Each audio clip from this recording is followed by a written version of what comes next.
నరసరావుపేట నియోజకవర్గ ముస్లిం మైనారిటీ అధ్యక్షులు మాబూ మాట్లాడుతూ మాజీ ఎమ్మెల్యే గోపిరెడ్డి శ్రీనివాసరెడ్డి డేటా సెంటర్పై అవగాహన లేకుండా మాట్లాడారని తెలిపారు. 2 పర్యాయాలు ఎమ్మెల్యేగా ఉండి డేటా సెంటర్ అభివృద్ధిపై ప్రజలను తప్పుదోవ పట్టించేలా మాట్లాడడం హాస్యాస్పదంగా ఉందన్న మైనారిటీ అధ్యక్షులు మాబూ. గత 4 రోజుల క్రితం మాజీ ఎమ్మెల్యే అయినటువంటి గోపిరెడ్డి శ్రీనివాసరెడ్డి గారు డేటా సెంటర్ మీద మాట్లాడటం జరిగింది.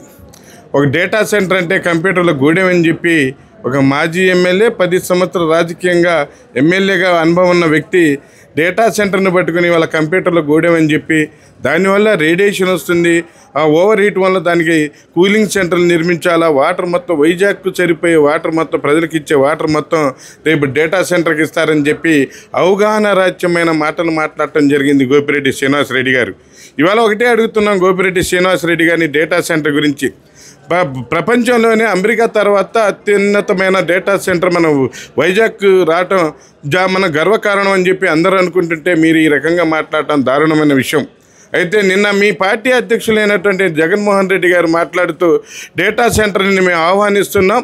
గత ప్రభుత్వం నేను ప్రభుత్వంలో ఉన్నప్పుడే 2023 మే 3వ తారీఖున నేను దాన్ని అంకురార్పణ చేయడం జరిగిందని చెప్పడం జరిగింది. దీని మీద మీరు ఒకసారి ఆలోచించమని మిమ్మల్ని కోరుతున్నా.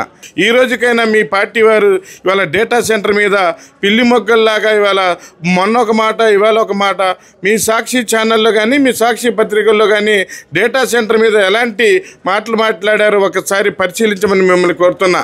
ఏదైనా సరే మీరు అనుభవజ్ఞులు, మీరు విద్యావంతులు, మరీ ముఖ్యంగా విద్యావంతుల కుటుంబం నుంచి వచ్చిన ఈ గోపిరెడ్డి శ్రీనివాసరెడ్డి గారి డేటా సెంటర్ మీద మనం మాట్లాడిన మాటలు వెనక్కి తీసుకోవాలని కోరుతూ రాబోయే రోజుల్లో కూడా నర్సరావుపేట అభివృద్ధిలో మీకు అనుభవం ఉంది.